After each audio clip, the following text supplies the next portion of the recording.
folks. We're back here at Back to Homesteading, and today we're going to check our wine and maybe rack it. This is our Juniper wine that we started back a few weeks ago. It stopped its bubbling, and we're going to first see if it is finished and what our alcohol content is. So everything's been sanitized. So we're just going to go into the middle and pull some out and get enough in our little beaker here to see what's what.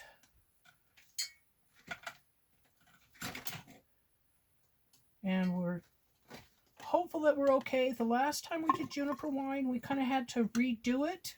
We don't know that we're going to have to do that today, to where we recharge it with a little bit of sugar and stuff. We'll just wait and see what's what.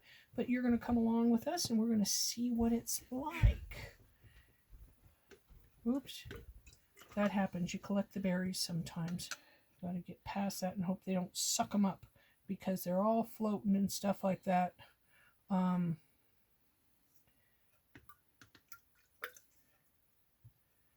And just one more, it looks like. Oops, got a berry. Okay. All right, we put that down. Now we take our little instrument here and we lower it in slowly. See, it tapped the bottom. Good thing we're using plastic. Okay. Oh my.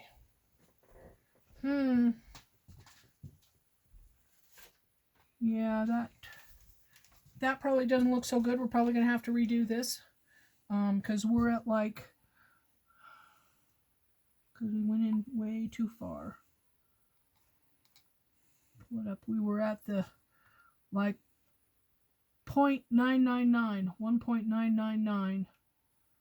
Oh, that is up there for wine. Okay, I'm looking at the wrong thing then. It's not 1 point. Okay, but it's on right on that green line, between that line, the top of the green, which is 0.999. All right, so that's what we've got, and Mike's going to figure out the alcohol content. Back in the sanitizer and put it away for the next time. Today's sponsor is us, Back to Homesteading Off-Grid. We are not monetized, and we don't get any ad revenue. We don't have any sponsors. Please like and subscribe. Give a thumbs up. Leave a comment. That all helps to support the channel. If you want to support us financially, we have a couple of links down below for Amazon and PayPal. Otherwise, enjoy the show. Hey everyone, Mike here. I'm going to find out what the alcohol content of the wine is today. Inside your hydrometer, there's this little piece of paper. Don't ever throw it away, because I can just about guarantee you're not going to remember the math. Down on the back, it gives the math so that you can figure out what the alcohol content is using your before and after readings, and determine if it's got enough alcohol for you, or if you need to continue to let it cook before you rack it out. Of course, we'll taste it too to make sure that it tastes good. So our beginning, in this case, little math, sorry, 1.080. Our ending is 0.999. All right, and so what it says to do here is take our specific gravity. Okay, so we take our original gravity, which was 1.080, and you subtract the final gravity, 0.999.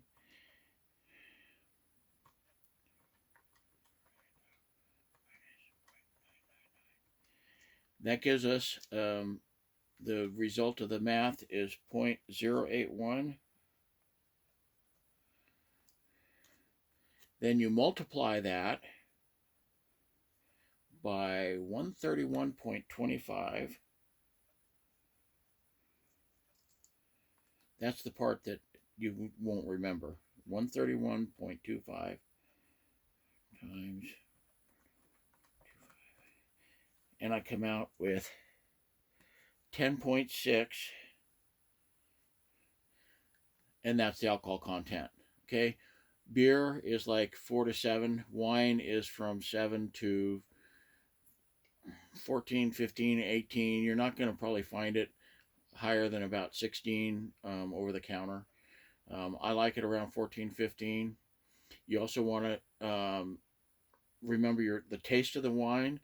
If it's a little too dry for you, you can add a little bit of sugar into it. If it's sweet and you have a low alcohol content, you're probably going to want to let it cook some more. We ended up at 10.6% on this. And how does it taste? It's... Come on over. One, the fragrance is delightful. It's got a beautiful fragrance, nice nose. It's not very clear yet, but it's still young. And it's a little dryish sour. So all the sugar's been used up, but I think we might still can get a little more alcohol out of it. Let's see what Mr. Osmer thinks. I actually like it. I think it's very drinkable just the way it is.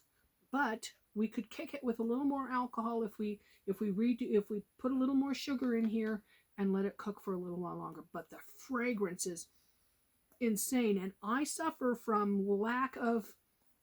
My sense of smell and taste was cut in half, at least, by COVID, and it's still a problem. So if I'm saying that this has a great nose, it has a great nose. Yeah, I liked it. It's a little dry, which is how I like mine. And if you like it like this and the alcohol content, when you pour yourself a glass, you can add a little bit of table sugar. That's a secret of the industry. It's called back sweetening, and I didn't know about that until we started making wine. And I could take any of these bottles of wine that I find are a little too sour rather than dry, because there is a difference. And I could just sweeten them a little bit and they would be just fine for me, instead of dumping it down the drain because I didn't like it. So this is good, but I think we're going to add some sugar and give it another week and see where we're at then. Mm-hmm. And at that point, it's probably going to be ready to rack. I agree. Thanks for coming along, folks. All right, folks, what we're going to do here is we're going to take the wine that's in here out of here before we're going to re-sweeten it and put a little more yeast in it to get it to make a little more alcohol. And to do that, we're going to need to kind of use our racking thing, and my assistant here, which is of course my husband, and he's going to take the jar and he's going to put the jar we're going to put it into down below where we're going to be. So let me move this over here, and we're going to very carefully get as much of this wine out of here as possible. I'm going to hold this right here and pump.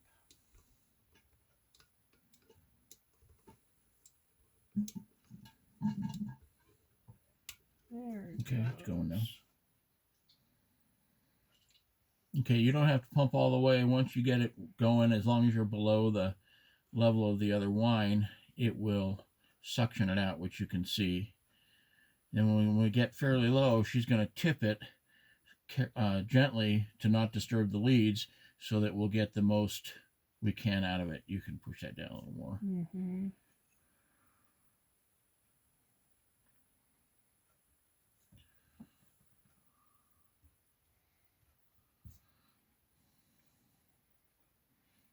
Pull it towards you.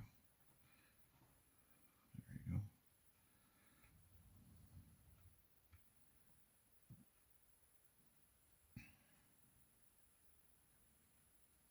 This is kind of a careful thing, folks. Okay, you should probably stop. No, it'll suck air before it. Okay. There we go. Now, All right. one of the things that I like to do is hold that, lift it up to get rid of all the wine that's in the tube.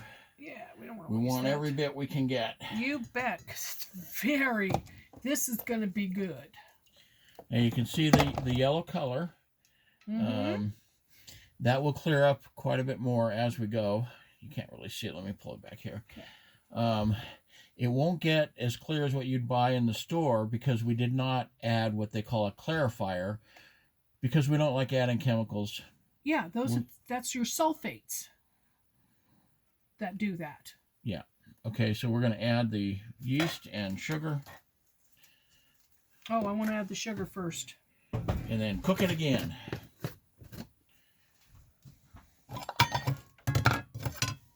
We're gonna just add one level cup of sugar, which is approximately 8 ounces. Oops.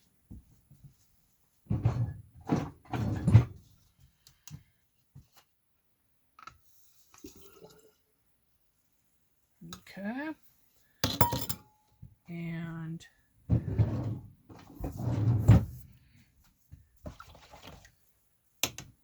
we need to stir.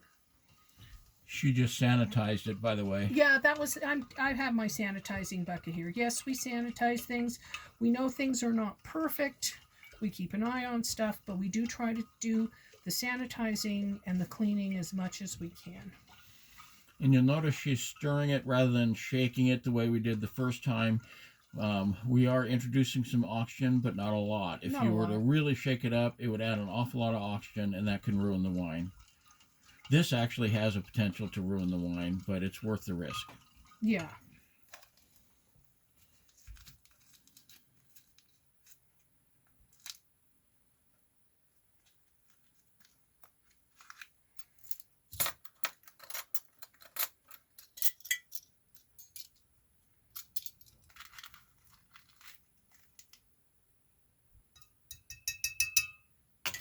Another 1/4 teaspoon of the Lavin, D47.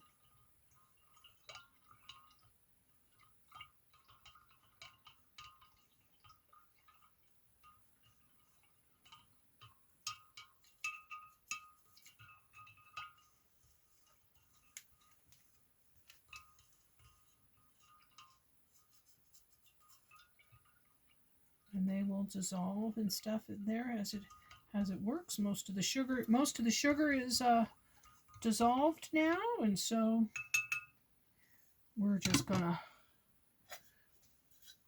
put the top back off on this one. Make sure that it can bubble like that. We'll put it away for another couple of weeks. Thanks again, folks. We'll see you next time.